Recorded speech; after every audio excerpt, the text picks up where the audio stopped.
C'est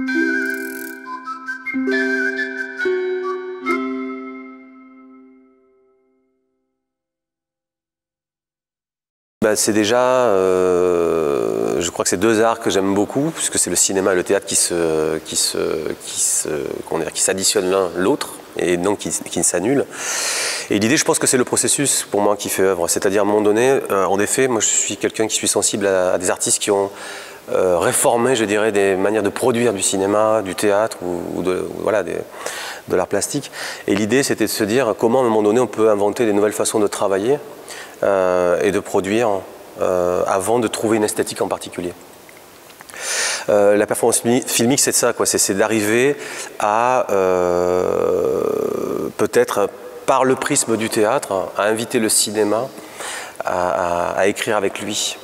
Et que peut-être le théâtre ne serait pas le lieu justement où on montre la fabrication d'un film, mais plutôt que le théâtre redevienne pour moi l'espace du hors-champ, le lieu du hors-champ, un lieu où on peut vraiment nous prendre le temps d'observer le sens. Voilà.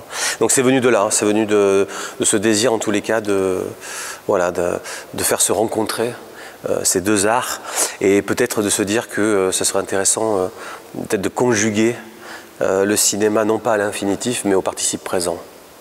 C'est ça l'idée.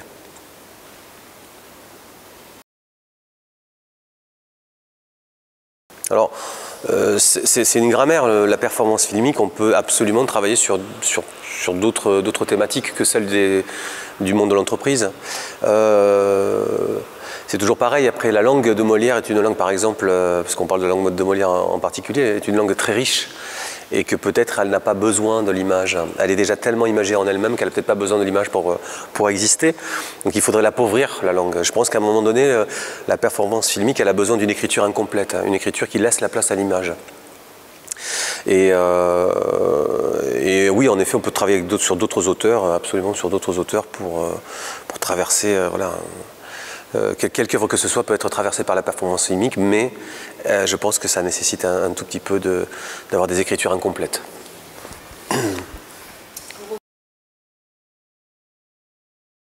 Festen, c'est d'abord une œuvre, un chef-d'œuvre cinématographique qui a été réalisé en 1998.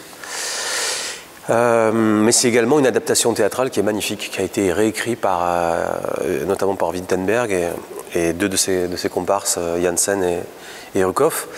Oui, on continuera d'aller pousser plus loin la question de la performance filmique à travers l'œuvre de Festen, avec une lecture où le théâtre, peut-être cette fois-ci, va inviter à sa table le cinéma, à contrario de Nobody, où le cinéma, là, s'invite lui au théâtre.